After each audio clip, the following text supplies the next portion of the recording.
कुंभ से बड़ी खबर है। कुंभ मेले में जो मोनालिसा है, मोनालिसा अब मजबूर हो गई है कुंभ से बाहर जाने के लिए, और अब वो वापस जाने का सोच रही है, घर जाएगी। मोनालिसा आप लोग जानते हैं कि वह एक कुंभ मेले में मालाएं बेच रही थी और अब वह घर जाने के लिए मजबूर है। साथ ही जय भीम, मैं हूं इंजीनियर स्नेहा और आप देख रहे हैं नेशनल चौपाल। सबसे बड़ी खबर यह है, स्वास्थ्य सेवाओं को लेकर इस देश की सरकारें और इस देश का संविधान इस बात के लिए गारंटी देता है कि देशवासियों को अच्छा स्वास्थ्य मिलेगा, देशवासियों को अच्छी शिक्षा मिलेगी, देश में रहने वाले लोगों को उनकी प्राथमिक जरूरतें उसकी पूरी होगी, और इसके लिए कटिबद्ध जो होते हैं वो सरकारें होती हैं। सरकार इसीलिए बनाई जाती है कि सरकार अपने प्रजा के लिए, अपने लोगों के लिए, चूंकि लोकतंत्र में लोग अपने वेलफेयर के लिए, अपने कल्याण के लिए सरकार बनाते हैं और सरकार का काम होता है कि वह कल्याणकारी काम करे। उत्तर प्रदेश के अंदर एक तरफ प्रयाग में कुंभ मेला चल रहा है, दूसरी तरफ झांसी में एक नवजात शिशु की मौत हो जाती है। और यहाँ झांसी के मेडिकल कॉलेज की बात है, जहां पर एक बच्चा उस अपने पिता के गोद में 5 घंटे तक वह रुके रहे, सिर्फ इसलिए कि वह वेंटिलेटर खाली नहीं था, और वेंटिलेटर खाली नहीं होने के कारण नवजात शिशु की मौत हो गई। और ऐसा हाल जो है, ऐसा हाल उत्तर प्रदेश के अलग अलग स्वास्थ्य विभागों में देखने को मिल रहा है। समाजवादी पार्टी की मीडिया सेल की तरफ से इस बात को लेकर आपत्ति भी जताई गई। ये कहा गया है कि योगी आदित्यनाथ हिंदू मुसलमान की राजनीति करने में व्यस्त हैं और लोगों की बुनियादी सुविधाओं के लिए, लोगों को अच्छा स्वास्थ्य देने में भारतीय जनता पार्टी की जो सरकार है, वो भारतीय जनता पार्टी की सरकार काम नहीं कर रही है, या फिर वो अभी लोगों को स्वास्थ्य सुविधाएं देने में सक्षम नहीं है। ये इस प्रकार का ट्वीट समाजवादी पार्टी की तरफ से किया गया है। इसी के साथ साथ आपको बताएं कि एक खबर यह भी है कि लगातार पूरे देश के अंदर आप अलग अलग जगहों पे तस्वीरें देखिए। तस्वीरें हाल ही में राजस्थान के अजमेर से आई थी, जहां पर एक दलित युवक को घोड़ी पर बैठने से रोका गया। और ये खबर हाल ही में राजस्थान में से आई है। इससे पहले भी राजस्थान से इस प्रकार की खबरें आई है कि दलितों को घोड़ी पर नहीं बैठने दिया जाता। दलित दूल्हे के साथ इस प्रकार का व्यवहार कोई पहली घटना नहीं है राजस्थान में। ऐसी घटना मध्य प्रदेश में भी देखी गई है और ऐसी घटना उत्तर प्रदेश में भी आए दिनों देखी जाती है। और फिर जो घटना है अजमेर की, जो घटना है, उस अजमेर की घटना को लेकर सूरज कुमार बौद्ध, जो कि सोशल एक्टिविस्ट है, उन्होंने बड़ी बात कही है। उन्होंने ये लिखा है कि अजमेर राजस्थान में लठेतों के आतंक से डर कर एक दलित युवक को पुलिस सुरक्षा में बारात निकालनी पड़ी। यह घटना पूरे भारत के लिए शर्म का विषय है। आज भी दलितों को पुलिसिया सुरक्षा में शादियां करनी पड़ती है।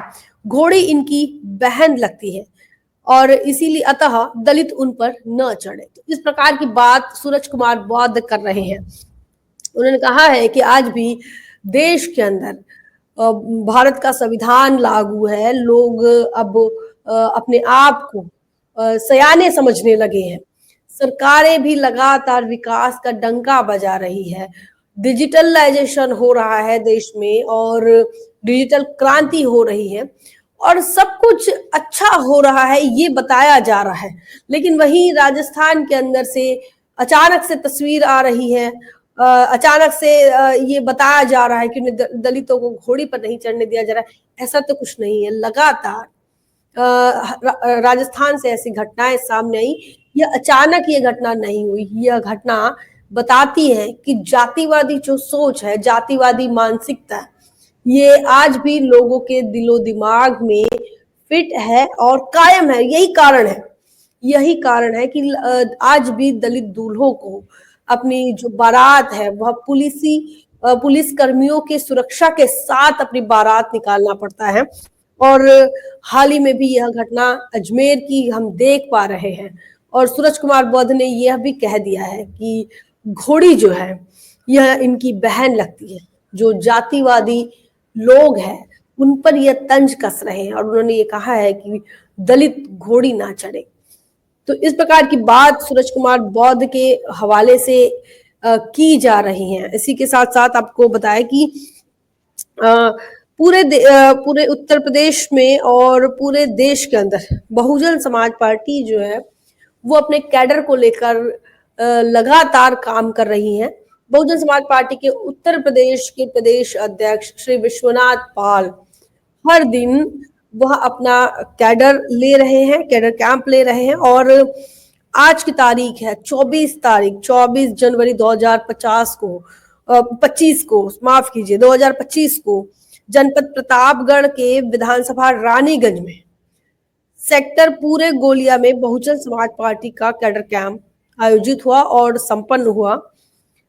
और उसमें लोगों की संख्या आप देखिए, तो बहुजन समाज पार्टी का कैडर कैंप हो रहे हैं और लगातार तस्वीरों में आप देख पाएंगे विश्वनाथ पाल ये जो कैडर कैंप कर रहे हैं उसमें लोगों की भीड़ देखिए।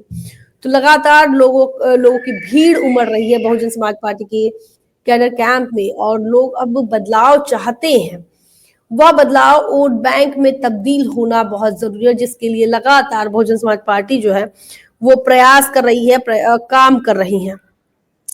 इसी के अजमेर वाली घटना जो है राजस्थान की, इसी बात को लेकर बहुजन समाज पार्टी के वरिष्ठ नेता डॉक्टर लालजी मेधनकर फिलहाल झारखंड के प्रभारी हैं, उन्होंने भी एक बात लिखी है। उन्होंने लिखा है, घोड़ी पर चढ़ने के बजाय कोई और रास्ता निकाल लेना चाहिए। इनको कार पर चढ़ना चाहिए, इनको हेलीकॉप्टर पर चढ़ना चाहिए। सत्ता और शासन अपने हाथ में लेने की सोचनी चाहिए, फिर तो ये किसी पर भी चढ़ सकते हैं, कहीं भी चढ़ सकते हैं। ये बेचारे घोड़ी पर ही चढ़ने को क्यों बेताब है। तो एक परिवर्तनवादी सोच और परिवर्तनवादी विचार के साथ डॉक्टर लालजी मेधनकर ने बहुत ही महत्वपूर्ण बात लिखी है, प्रेरणादायक बात लिखी है, चूंकि लगातार इस प्रकार की घटनाएं देखने को मिल रही है और यह जातिवादी सोच से प्रेरित है। इस पर जो है डॉक्टर लालजी मेधनकर इन्होंने एक उपाय सुझाया है, और उन्होंने ये कहा है कि दलितों ने हेलीकॉप्टर पर चढ़ने के बारे में सोचना चाहिए, उन्होंने कार पर चढ़ने के बारे में सोचना चाहिए। शासन सत्ता को हाथों में लेने की बात उन्होंने कही है कि शासन सत्ता को हाथों में लेने की बात सोचनी चाहिए, और अगर ऐसा सोच लेता है बहुजन समाज तो इन्हें कहीं पर भी चढ़ने से कोई रोक नहीं सकता। ये घोड़ी चढ़ने के लिए ही क्यों बेताब है बेचारे। तो ये बात कह रहे हैं डॉक्टर लालजी मेधनकर। बहुजन समाज पार्टी के हवाले से डॉक्टर लालजी मेधनकर इन्होंने बड़ी बात कही है। उनका कहना है कि शासन सत्ता पर चढ़ने की बात वो कह रहे हैं, शासन सत्ता की कुर्सी पर चढ़ने की बात वो कह रहे हैं। और उनका ये कहना है कि अगर ऐसा कर लेते हैं तो जो जातिवादी मानसिकता के जो लोग हैं वो कुछ बिगाड़ नहीं पाएंगे, बशर्ते तमाम दलितों पिछड़ों को इस बात से बाहर निकालने की जरूरत है कि आखिर घोड़ी पर चढ़ा क्यों जाए। तो ये बड़ी बात उनके माध्यम से कही जा रही है। दूसरी बात, प्रयागराज से मोनालिसा की खबर आपने देखी होगी। मोनालिसा भोसले जो कि अब अपने घर जाने के लिए अब वो कूच कर घर की तरफ निकलेगी। न्यूज 24 की यह खबर है, और जिसमें उन्होंने लिखा कि मोनालिसा की महाकुंभ में वायरल हुई ये युवती, परिवार और अपनी सुरक्षा के लिए मुझे वापस इंदौर जाना पड़ रहा है। मुझे महाकुंभ में लोगों ने परेशान कर दिया, मेरे भाई के साथ मारपीट की गई, मैं मेले में बिक्री नहीं कर पा रही हूँ। तो मोनालिसा प्रयागराज में सबसे जो प्रसिद्ध हुई, फेमस हुई वह लड़की जो रुद्राक्ष और मालाएं बेचने आई थी, और उसके बाद वह इन्फ्लुएंसर बन गई। इंस्टाग्राम पर उनके फॉलोअर्स लगातार बढ़ रहे थे, और अब आलम ऐसा है कि प्रयागराज में जहां अध्यात्म की बात हो रही थी, जहां अध्यात्म की बात होनी चाहिए, वहां सुंदरता की बात होने लगी। और ना सिर्फ सुंदरता की बात होने लगी, बल्कि मोनालिसा को इतना परेशान कर दिया है लोगों ने फोटोज के लिए, सेल्फीज के लिए कैमरा लेकर खड़े हो जाते हैं। उन्हें वो व्यापार करने आई थी, वह रुद्राक्ष और मालाएं बेचने आई थी, उसे बेचने नहीं दिया जा रहा है। उसे अपने टेंट से बाहर निकलना मुश्किल कर दिया है, उसे खाना नहीं खाने दिया जाता। तो इस प्रकार की घटनाएं देखकर अब मोनालिसा भोसले ने यह फैसला कर लिया कि अब वह वापस जाएगी। उसके भाई के साथ मारपीट हुई है, तो सुरक्षा के भी सवाल खड़े हो रहे हैं महाकुंभ के अंदर। और दूसरी बात, एक महिला अगर सुरक्षित महाकुंभ में नहीं है, तो इसको लेकर भी ये भी अपने आप में एक बड़ा सवाल है। और महत्वपूर्ण बात यह है कि अध्यात्म की जगह अब तरह तरह के बातें महाकुंभ से सुनने को मिल रही हैं। क्या कुछ तमाम बातों को लेकर आपका मानना है, सोचना है, कमेंट सेक्शन में जरूर लिखिए। बने रहे नेशनल चौपाल पर, तब तक के लिए जय भीम, जय भारत।